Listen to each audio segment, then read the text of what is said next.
There are four main reasons why e-commerce businesses cannot scale any further. And it doesn't matter if you're at 6, 7, or 8 figures, you will run into these problems most likely. And I'll give you the reasons and how to fix it in this episode of the e-commerce uptick. And by the way, if you don't know who I am, my name is Daniel Chabert, and I'm the CEO and founder of Purple Fire, and we are a conversion rate optimization agency, and we do everything related to that for 30 clients across the globe. But let's dive straight into the reasons. Reason number one, your ad setup sucks. Now, this is probably the most common thing for most e-commerce brands. And the reason why your ad setup sucks is because you're overcomplicating everything. You are setting up very advanced structures and 13 different campaigns, and you're segmenting, and you're excluding, and you're creating lookalikes and everything possible in order to optimize and squeeze the last drop out of your performance. But the truth is the algorithm has grown so much in the last 2 years that today the best setup is often the most simple setup. And when I talk about simple setup, broader targeting. Get used to that. Get used to just running country specific, maybe one age group, and that's it. Like nothing else. The algorithm will do its work. Even if you put no age restriction in there, it will understand who can buy your product. Because remember, the conversion objective is the main driver in segmenting who will actually be exposed to your ad. So what you should be doing is broader targeting, less campaigns, potentially one prospecting campaign and one retargeting campaign, and that's it. It's so simple. You'll get way more sales per campaign, which is how you get stability. And the biggest problem a lot of agencies and a lot of e-commerce brands are seeing today is that there's no stability. You know, they have 2 good days and they're celebrating, and then they have 3 bad days. And so they just can't scale at all. And because of that, they're constantly tweaking and fixing and optimizing things in account, which makes the algorithm not work optimized at all, because literally you're changing things and it's not sure what to optimize next. So do that and you will see great results. And reason number 2, you're not priming your customers so they're ready to buy before they hit your website. So this is actually about creatives, creatives that actually help you get the sale. And frankly, a lot of creative agencies right now are just promoting a great hook and then just getting some UGC content created for you, and that's it. But they don't have any clue. They don't have no clue about what your customers actually want, what are their biggest motivations, and what are their biggest hesitations and anxieties and so on. And the only way you can understand what to add into your creative is by actually understanding what your customers care about.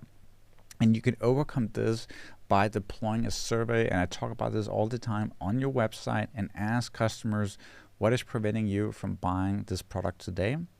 And then you will launch this every single day, and you will collect more and more answers, which will give you more data on what your customers actually care about and why they're not buying. And you will get 5, 10, 20 different reasons, and you will then be able to understand what they care about the most.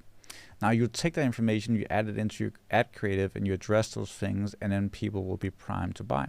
The second thing you will do is every single customer that buys your product will get in an automated email flow a survey asking them what they like about the product the most now that they had time to use it. And this is really useful because after, let's say, 2 to 4 weeks of using the product, they will understand what they like and dislike about it. So you need to automatically survey them. That survey response go into a massive pile of all your surveys so that you can make a statistical, and you can basically analyze that data, and you can then understand exactly what is the most common motivation. What do they actually care about? Because if you don't compile the data correctly, then it will be all over the place, and you won't be able to understand what is the number 1, 2, 3, and 4th most important motivation for your customer. So you need to compile it correctly, and you can do that using different softwares. But you know, there's tons of survey softwares out there that can compile it. Klaviyo has a lot of that stuff, Hotjar and so on. So make sure you implement that. But obviously, when you put all this together, don't forget that a really good ad does not only address motivations, it also potentially addresses problems. Sometimes addressing a problem, sort of a pain point, is stronger than addressing a motivation. So try to do both of it and see what works better. But do not do this based on your gut. Do this based on your actual customer data. And if you have no customer data because you're a new brand or you're starting out, then go out and scrape all your competitors. There are definitely lots of tools out there. Go look at your top 5 competitors, scrape all their reviews on Amazon and on their website, ask a AI service, ChatGPT or whatever you will use, and ask it, based on all these reviews for X brand, tell me the top 3 reasons why people like this brand and the top 3 reasons people dislike the product or the brand.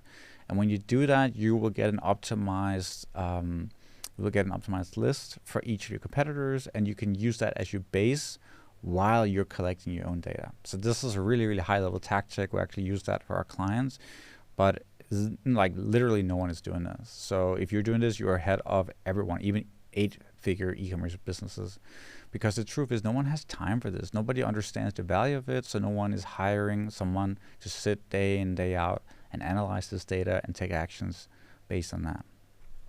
And reason number 3 why you cannot scale any further is because your site is simply not converting well enough and your CPAs are through the roof. You're basically potentially losing money per sale, and you're hoping that over time, based on your lifetime value, that you will get that money back.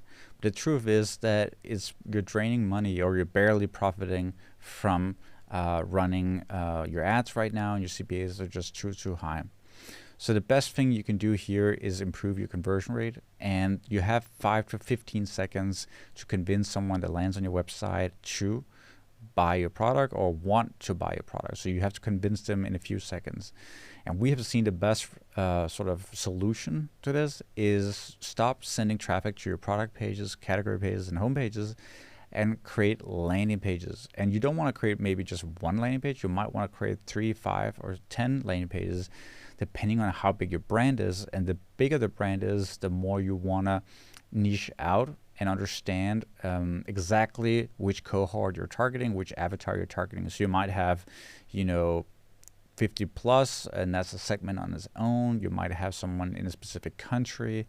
You can segment on so many factors, but creating landing page experiences for every avatar that is coherent with the ad they've seen at the top of the funnel is when magic starts to happen. So you can do this and you will see greater results. One thing that's really important is understand the complexity in the product or service you're selling, and the higher the complexity, the longer the sales cycle tends to be. So in this case, what I really want you to do is understand the complexity level, and once you have an understanding of that, then potentially try different landing pages. And for example, if you have a really high complexity, let's say a car, or let's say a health device that can potentially remove back pain or something where trust and credibility is really important, then you would want to go with a longer sales cycle. So potentially a listicle like 7 reasons why people can't live without this product. And then if that might lead you straight to a sales page with a great offer. So the longer the sales cycle, the more landing pages you basically need. And you also have to keep in mind that you may have to target them for 30, 40, 50 days. And it's really important to understand that cohort data, because some people exclude people that have seen their ads 1 or 2 or 3 times. For example, they may exclude all visitors in their remarketing or something like that. So if your sales cycle is really long, you want to make sure that the ads keep hitting them over and over until they buy. And that data is extremely useful. So the 4th reason why you can't scale, and this is really, if you cannot nail this, you will never be able to succeed, basically. So basically what I'm trying to say is your customers need to be raving fans. So when I say raving fans, it is someone that wants to spread the message about your brand. They want to tell their friends, they want to tell their family. In it's basically like a virus in a way. You know how a virus is contagious? If something is contagious, it will spread, and that's how the pandemic went like what it was, because you had a really really high rate of infection when it came to COVID. Now a brand is a little bit like that. If you cannot get enough people to talk about your brand, well, then you will lose out to the costs of scaling your business. So basically, when you're scaling to 7, 8, or 9 figures, there's going to be escalating costs of doing running your business. And the way to overcome that is by getting customers so excited about your product that they will promote it, meaning that your advertising compounds over time. If you cannot make your ads compound and get that word of mouth out there, then you're going to lose out.